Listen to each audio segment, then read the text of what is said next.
Nazari ne tiko ya nkoi. Partout koi. C'est bon. Donc, on changer technique. Il y a une chose de référence.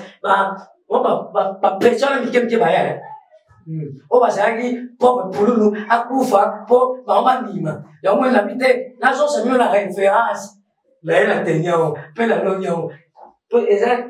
La chose imité pour nous, Naza, Koya, là-bas, et voyez pour nous, pour Asa, autre ça, il y a un ensemble. La ligne est différenciée. La seule sabino, la ligne est différenciée, bango, la cara, la pauvre pour lui. Pour lui, à ce qu'il y a un amour, la charge. Charge, voilà, pendant, on me l'a beaucoup gâté. So, au taille, Kyono. Au taille, la raison, Bissotti. Oh, Kyono, pas jouer à 10 ans, Kyono n'a été un aussi, bon, but à s'opérer. À s'opérer. Bonjour, bonsoir chers internautes, partout où vous nous suivez dans le monde entier, en Amérique, en Europe, en Asie, en Afrique. Merci d'être fidèles à notre chaîne télévision Lolango Télévision. Alors, boyebi kaka site na biso oyo Lolango Télévision ezalaka ba émission pesaka mino ba émission moko spécialité nango ezali bongo ba sans tabou. Alors, lelo eza vraiment mingi sans tabouté. Lelo na yambeli bino motumoko boyebi bien na yebi pété ce que ezali à ressusciter dans le mort, je ne sais pas. Alors, pour découvrir, pour débattre beaucoup de questions sur son carrière et puis pour moi na makamebele.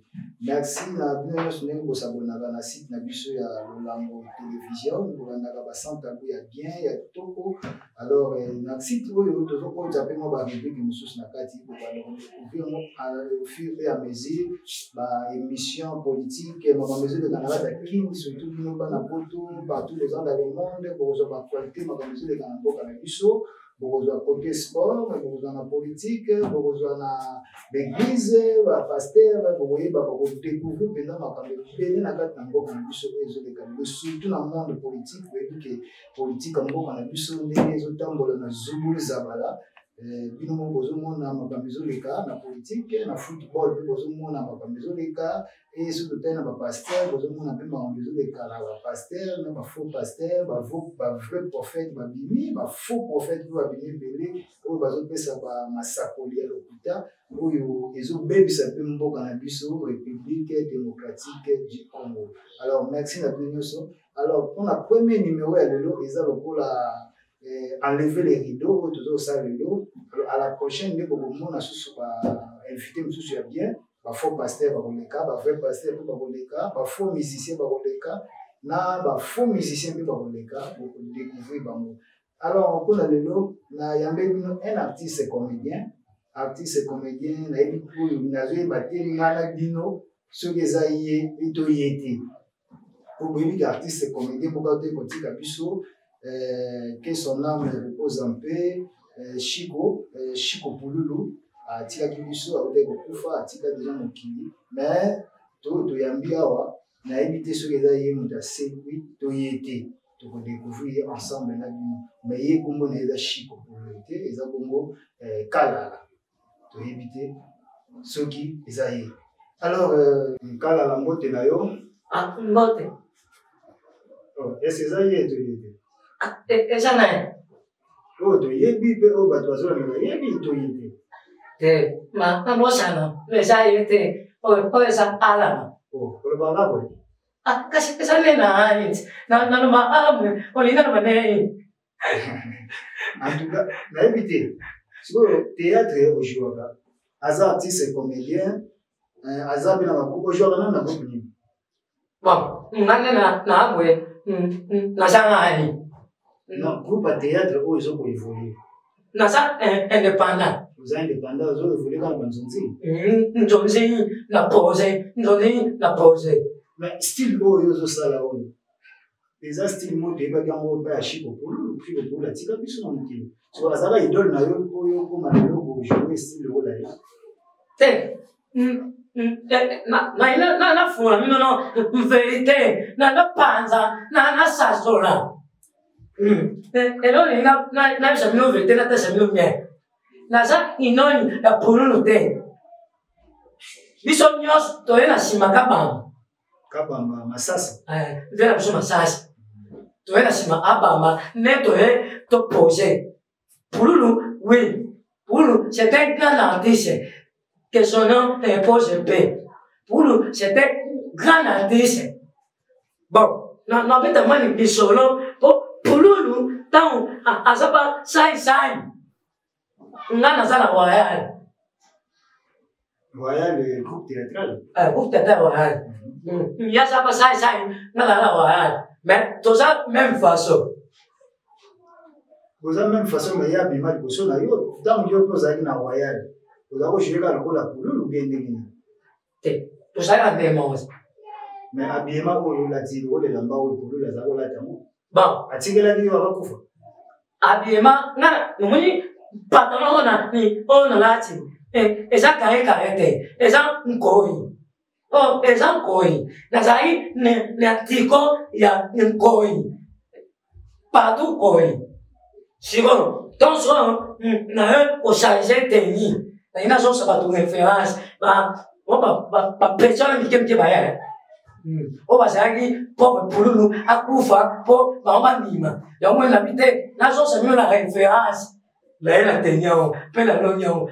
Pe eza retrouvailles. Sigon tenio eza référence ya Pululu ndatiki ya mo ko zongi sipo ba découvrir les choses à travers yo. Eza na mutuma ote. Eza mutuma ote azosa mwasi ya Pululu. Azosa mwasi ya Pululu na be ya mubali melenga sai. Sigo yo zo ngisamba. Mais na mazai.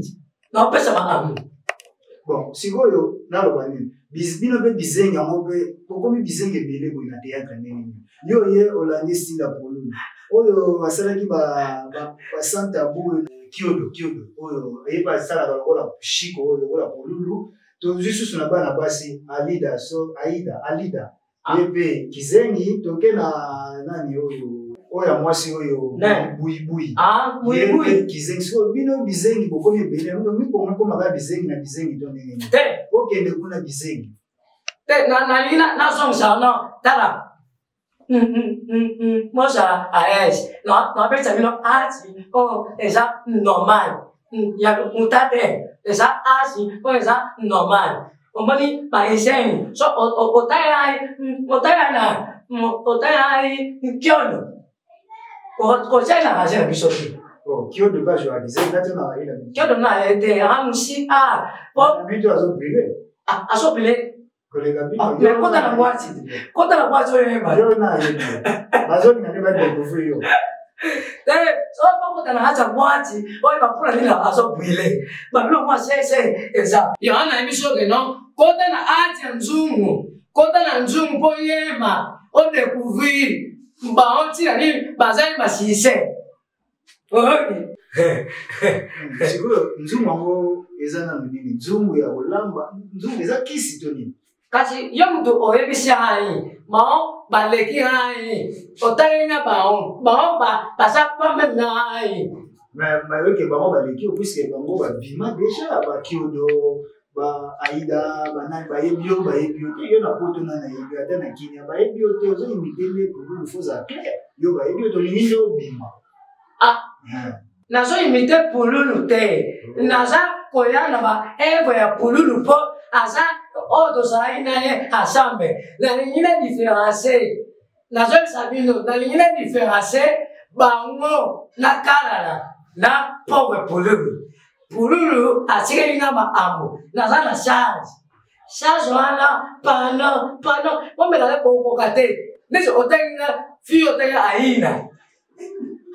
Yo ozo bude ba Aida nini bango si ba ni bango na YouTube partout ba Sanja Congo o de bude Aida o ya osiriga Aida osiriga na nini parce que tona natani mato ba osho ba on mais omoni na monde artistique ne eja na manege ebele yo no tai sabino na di ma mutu mo eza muy Donc, il y a des marabouts, oui. Oui, oui. Ah, malgré Aïda, quoi qu'ici, il y a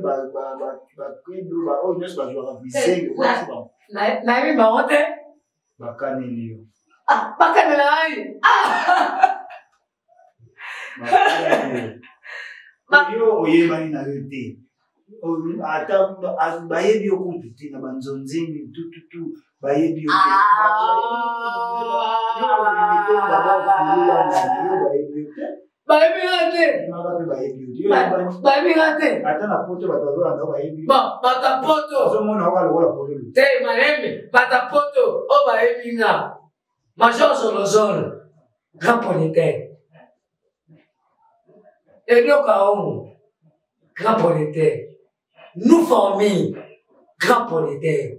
On a tellement politique. Que ton homme repose un peu. C'est-à-dire qu'il calme. Mauvais. Tapis rouge. Bon, tu commis un peu pour te clôturer. Puisque eux, ont juste le premier numéro, la prochaine numéro. Mais là, ils ont dit Bagisengi bazami balela asa EDC Congo. Naikala na buibui. Yo doni mala buibui. Non ni masona. Bagisengi bazate. De Aïda. Na bude Aïda. Aïda sana. Ma kamera do bana nayi. Na bien, bana poto. Ma Aïda za ye. Aïda ye. Kala. Oui, oui. Yo yebanité, bayebi oni Aïda sali comme partout na YouTube, na télévision, na téléphone, na batromo, na bagade Aïda. Mais aujourd'hui, vous avez sommité. Exactement. Alors c'est quand tu vas film alors. Te, c'est gâté. Mais na bato ba c'est là, faut pas comprendre te. Mais va s'abonner. Bon, va s'abonner là bas mais à la prochaine numéro, tu vas faire la recherche de l'Mbappé Aïda. Na émission le plus que yo pour nous yo on a besoin de pour nous yo na nikala là au yeba ne pas. Alors personne numéro là au téléphone contact na yo bato va vous contacter. Bon, merci beaucoup. Ya malam pour la souris ça mke na pesi mbote na ai après ça na Congolo Ibrahim Aoumela mais contact là et ça please 243 89 740